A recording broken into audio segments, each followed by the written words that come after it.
मणिपुर में महीनों से हिंसा की आग में जल रहा है। केंद्र सरकार चुप क्यों है? पायलट सचिन पायलट ने आज शहीद स्मारक पर प्रदेश कांग्रेस का अडानी घुस का हिस्सा लिया। पायलट बोले, भाजपा की मणिपुर में 2 सीटें हैं, इसलिए ये उधर झांक भी नहीं रहे। उनकी नीयत में खोट है। आखिर महिलाओं पर बढ़ते अत्याचार और हो रही हिंसा पर केंद्र सरकार चुप क्यों है? अशोक गहलोत को लेके बोले, हम सब साथ थे, साथ हैं और कांग्रेस पार्टी एक मजबूत पार्टी है। केंद्र सरकार सदैव पूंजीपतियों की हितैषी रही है। किसान दिल्ली की सीमा पर बैठे हैं, अपना अधिकार मांग रहे हैं, लेकिन उन पर लाठी डंडों एवं आंसू गैस के गोले दागे जा रहे हैं। वहीं दूसरी ओर बड़े बड़े पूंजीपतियों को एयरपोर्ट एवं रेलवे स्टेशन जैसी देश की संपत्तियां देकर सरकार उनके खजाने भर रही है। मणिपुर महीनों से हिंसा की आग में जल रहा है, लेकिन सरकार चुप्पी साधे बैठी है। लेकिन इस परिस्थितियों में हम चुप नहीं बैठेंगे। सड़क से लेकर सदन तक हम संघर्ष करेंगे, जनता की आवाज मजबूती से उठाएंगे। प्रदेश कांग्रेस कमेटी द्वारा आयोजित राजभवन मार्च किया गया। इस दौरान प्रदेश कांग्रेस अध्यक्ष गोविंद सिंह डोटासरा, पूर्व मुख्यमंत्री अशोक गहलोत, नेता प्रतिपक्ष टीकाराम जूली, कांग्रेस के विधायक, सभी पीसीसी पदाधिकारी गण एवं हजारों की संख्या में कांग्रेस कार्यकर्ता मौजूद रहे। जयपुर से संवाददाता नासिर खान की रिपोर्ट। गोविंद जी ने बताया आपको, आज प्रदेश कांग्रेस कमेटी ने जो आह्वान किया था, उसको चलते गवर्नर साहब के निवास को घेरने का हमारा कार्यक्रम है। तमाम कांग्रेस के नेता आज एकजुटता से यहाँ बैठे हुए हैं और जो ज्वलंत मुद्दे देश के सामने हैं, चाहे वो अडानी घोटाला हो या मणिपुर में जो गृह युद्ध चल रहा है, उसको केंद्र सरकार और भाजपा ने नज़रअंदाज किया है। ये जो जिद का और आक्रमण का जो रवैया है सदन के अंदर, राहुल गांधी जी, प्रियंका जी लगातार इस बात को उठा रहे हैं। मैं ऐसा मानता हूं कि भाजपा अपनी जो 2024 में जो लोकसभा का परिणाम आया, उससे बौखलाहट में है और हर उस विरोधी का वो उसको ख़त्म करना चाहते हैं जो बुलंदी से अपनी आवाज़ को रखता है। खड़गे जी पार्लियामेंट के अंदर, राहुल गांधी जी सदन के अंदर, हम सब चाहते हैं कि न्याय मिले। और जिस प्रकार अवमानना कल करी गई अंबेडकर साहब के प्रति, जो भारतीय जनता पार्टी का जो असली सोच है, वो सरकार ने सदन पर बोल दिया उसको। और मैं तो मानता हूँ, अगर भाजपा के किसी व्यक्ति को आज भी अंबेडकर साहब के प्रति कुछ उनकी श्रद्धा है, तो उनको तुरंत प्रभाव से माफ़ी मांगनी चाहिए, क्योंकि देश में जो भारत रत्न लिया, जिसने संविधान का निर्माण किया, उसका मजाक उड़ाएं, उसको बदनाम करें, उसकी अवमानना करें, ये किसी को स्वीकार नहीं हो सकता। आज पूरी कांग्रेस पार्टी देश भर में हर राजधानी में गवर्नर साहब के घरों पे जा रही है, घेराव कर रही है, अपनी विरोध अपना दर्ज करा रहे हैं। भारतीय जनता पार्टी का जो रवैया है वो आक्रामक है, टकराव वाला है। संविधान और संस्कारों को ताक पे रखकर वो विपक्ष की आवाज़ को दबाना चाहते हैं। कांग्रेस हर मुद्दे को लेकर मुखरता से लड़ेगी। आज जूली जी, डोटासरा जी और हम सब लोग यहाँ पर कांग्रेस पार्टी के तमाम नेतागण इस बात को दोहराने के लिए आए हैं कि जनता के प्रति समर्पित हैं, जनता के मुद्दों को उठाएंगे। और राज्य और केंद्र सरकार ने जो सिर्फ शासन करने का काम उनका होना चाहिए, वो विपक्ष को ख़त्म करना चाहते हैं। विपक्ष कभी ख़त्म नहीं होगा। कांग्रेस इंडिया अलायंस मजबूती से सड़कों पर संघर्ष करता रहेगा। और हम सबका इसमें सबकी सहमति है, कोई इसमें आगे पीछे नहीं है। हाँ, अब अध्यक्ष जी ने बोल दिया, प्रताप सिंह जी और गहलोत साहब मुस्कुरा रहे हैं, आप उनके मंत्री रहे, उनकी भी अनुमति है, सबकी इसमें सहमति है। मेरे भी आप जिलाध्यक्ष रहे हो, तो हम सब सहमत हैं इस बात से। लेकिन साथियों, आज जो देश की संसद में हो रहा है, 4 जून 2024 को जो लोकसभा के परिणाम आए,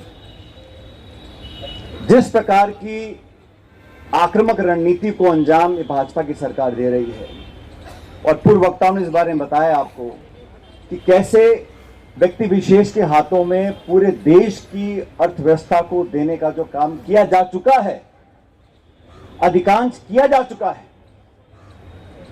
कांग्रेस पार्टी ना तो उद्योग के खिलाफ है, ना उद्योगपतियों के खिलाफ है, ना निवेश के खिलाफ है।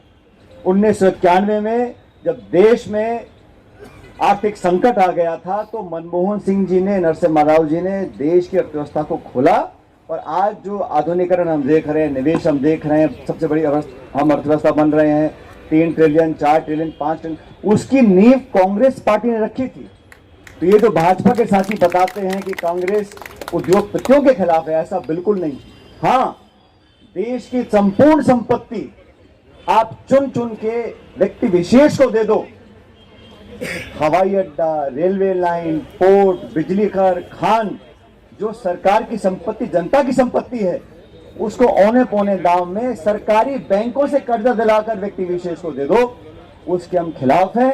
और आप सबकी जानकारी के लिए बता दूं, अमेरिका में जो कानून है जिसके तहत अदानी जी को अरेस्ट वारंट की बात करी गई है, वो कानून बड़ा स्पष्ट है और बहुत कम ऐसे मुल्क हैं दुनिया में जहां पे ऐसा कानून है। उस कानून में लिखा हुआ है, अमेरिका में अगर आप लोगों से पैसा निवेश कराना चाहते हो तो आपकी कंपनी ने दुनिया के किसी देश में अगर करप्शन किया है, स्थापित हो चुका है, तो हम आपके खिलाफ कार्रवाई करेंगे। अमेरिका को मजा नहीं आ रहा है इस प्रकार के वारंट जारी करने में। उन्होंने स्थापित किया कि भारतवर्ष में लगातार आपने भ्रष्टाचार किया, लोगों को पैसे देकर आपने ठेके लिए और वो स्थापित होने के बाद अमेरिका में वो वारंट जारी किया गया। अब भारतवर्ष में राहुल गांधी जी ने लंबे समय से इस बात को उठा रखा है कि जो लोग इस देश की संपत्ति को हड़पना चाहते हैं, लाखों करोड़ का ऋण माफ उनका करते हो, तो आप इसको अपने बगल में बिठाकर प्रधानमंत्री जी उनको दोषमुक्त करना चाहते हैं। भारत में जहां जहां करप्शन किया है, जिस राज्य में किया है, उसका खुलासा होना चाहिए और आप न्यायपूर्ण कार्रवाई करो। और राहुल गांधी जी क्या बोलते हैं कि मोदी जी नहीं कर पाएंगे, क्योंकि असली ताकत तो अडानी जी के पास है। मोदी से राजनीतिक कार्यकर्ता हैं, लेकिन पूरा जो षड्यंत्र रचा जा रहा है वो गौतम अडानी जी रच रहे हैं। और आज हमारी पार्टी का जो धरना है वो इसके खिलाफ है कि जहां जहां गौतम अडानी जी के मार्फत भ्रष्टाचार किया गया है, लाखों करोड़ का घोटाला किया गया है, देश में सत्ता का एकीकरण और उद्योग का एकीकरण, उसके खिलाफ कांग्रेस पार्टी है और उसके खिलाफ हम आज आवाज उठा रहे हैं। मणिपुर के बारे में कुछ साथियों ने बोला, किससे छिपा हुआ है, एक युद्ध वाली स्थिति बनी हुई है, शोषण हो रहा है, महिलाओं के साथ अत्याचार हो रहा है और लगातार वहां पर गोलियां चल रही हैं। लेकिन दुर्भाग्यवश मणिपुर राज्य में सिर्फ 2 लोकसभा की सीटें हैं, इसीलिए भाजपा की केंद्र की सरकार वहां झांक कर देखना भी नहीं चाहती। ये नैतिकता बनती है प्रधानमंत्री जी की कि वहां पर जाएं, उनके जो जख्म हैं उन पर मरहम लगाएं, शांति की बात करें, शांति की अपील करें। और वहां पर जैसा जूली जी कह रहे थे, वहां पर भी डबल इंजन सरकार है, तो वहां का जिम्मेदार कौन है? वो चाहते हैं आप सुलगती रहे और आप वहां जाके देखें नहीं। तो हम सब लोग भारत के समान नागरिक हैं, हम किसी राज्य में रहें, हमारे बराबर के अधिकार हैं। हमारे भाई बहनों के साथ अगर अत्याचार, शोषण, दुष्कर्म मणिपुर में हो रहा है तो हमारा दायित्व बनता है कि हम खड़े होकर आवाज उठाएं और बोले केंद्र सरकार को कि वहां पे आप पहल करो, शांति की स्थापना करो, हम उसको सराहना करेंगे। लेकिन सिर्फ और सिर्फ राजनीति करने के लिए राहुल गांधी जी को कोसना, गांधी परिवार को कोसना, कांग्रेस को कोसना, नेहरू जी को कोसना, कांग्रेस की सरकारों को कोसना, कोसते कोसते उनको आदत पड़ गई और अब अंबेडकर जी को भी कोस दिया। भारत की संसद के अंदर आप भारत रत्न अंबेडकर जी की इस प्रकार अवमानना करें, उनकी बेइज्जती करें, मैं समझता हूं ये किसी भी सरकार को ये अधिकार नहीं है। उन्हें माफी मांगनी चाहिए, पूरे देश से भारतीय जनता पार्टी को माफी मांगनी पड़ेगी कि आपने अंबेडकर जी का जो सरेआम, ये बंद कमरे में नहीं कहा, सदन के पटल पर कहा है। और अगर गृह मंत्री जी के वक्तव्य से पूरी भाजपा सहमत है तो हमें कोई चिंता नहीं है। लेकिन भारतीय जनता पार्टी में अगर एक भी ऐसा नेता है जिसे लगता है कि अंबेडकर जी ने भारत के संविधान को लिखा था, उनकी बेइज्जती, उनकी अवमानना नहीं होनी चाहिए थी, तो पूरी भाजपा को माफी मांगनी चाहिए इस प्रकार अंबेडकर साहब की जो बेइज्जती उन्होंने करी। दोस्तों, ये जो सरकार बनी है 2-2 बैसाखियों पे चल रही है और आप लोग जानते हो इस केंद्र के बजट में दोनों राज्यों को, तमिलनाडु को और बिहार को लाखों करोड़ रुपए दिए हैं। हमारा कोई झगड़ा वहां के नागरिकों के साथ नहीं है, बिहार के लोगों के साथ या तमिलनाडु या आंध्र प्रदेश के लोगों के साथ। आंध्र और बिहार को आपने सिर्फ इसलिए लाखों करोड़ रुपए दिए क्योंकि उनके सांसदों की आपको जरूरत है। राजस्थान में यहाँ लगातार बीजेपी जीतती रही, इस बार पटकनी खा गए और 11 सीटें बीजेपी हारी है। उसी की खुन्नस निकालने के लिए इन्होंने राजस्थान को कुछ नहीं दिया। कल प्रधानमंत्री यहां पर आए, बड़ी बड़ी बातें बोली, लेकिन राष्ट्रीय परियोजना इसको घोषित नहीं किया।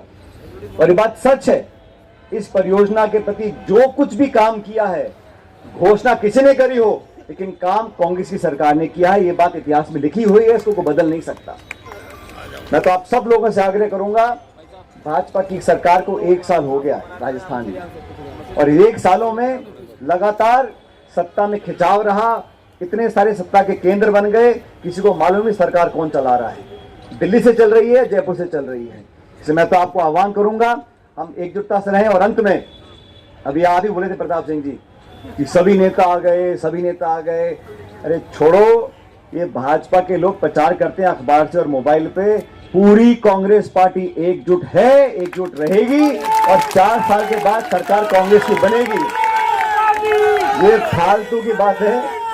ये जितने लोग यहाँ बैठे हैं, हम लोग छोटा बड़ा महिला पुरुष, हम सब पूरे परिवार के सदस्य हैं और हम लोगों को अपने परिवार के मान सम्मान की सुरक्षा रखनी है। राहुल गांधी जी के आदेश के अनुसार हम राजस्थान की सरकार को चैन से बैठने नहीं देंगे और 4 साल के बाद दोबारा कांग्रेस का शासन बनेगा। ये जिम्मेदारी हम सब लोगों की है, कोई बड़ा छोटा नहीं है। आज किसी पे पद है, किसी पे नहीं है, लेकिन हम सब इस कांग्रेस परिवार के सदस्य हैं, साथ में जिए हैं, साथ में लड़ेंगे और साथ में कांग्रेस का राज दोबारा लेकर आएंगे। लेकिन जरूरत पड़ेगी तो हम सबको सामने आके लड़ना पड़ेगा। ये संघर्ष का समय है। दिल्ली और जयपुर में हम लोग सोचे कि अपने आप चुनाव होंगे, अपने आप नहीं, कार्यकर्ता हमको देखते हैं। अपने आचरण से, अपने वक्तव्य से, अपने व्यवहार से अगर हम लोग जनता का मन नहीं जीत पाएंगे, जनता साथ नहीं जुड़ेगी। लेकिन मुझे पूरा विश्वास है, जूली जी बैठे हैं, डोटासरा जी बैठे हैं, हम सब मिलकर एक साथ संघर्ष करेंगे, आवाज को उठाएंगे। जिन मुद्दों पर जनता चाहती है हमारी आवाज सुनना, आवाज को सुनाकर इस गूंगी सरकार को जगाने का काम करेंगे। और ये बहुमत तो लेकर आ गए पिछले चुनाव में, लेकिन कांग्रेस हर गांव, हर ढाणी, हर गली में आज भी जिंदा है, मजबूत है और आने वाले 48 महीनों के बाद दोबारा राज कांग्रेस पार्टी का बनेगा। मैं आपको आश्वासन देता हूं और एक बार पुनः धन्यवाद देता हूं। आप सब लोग यहाँ पर आए, हमारी बात को सुना, बहुत बहुत शुक्रिया। राम राम साहब।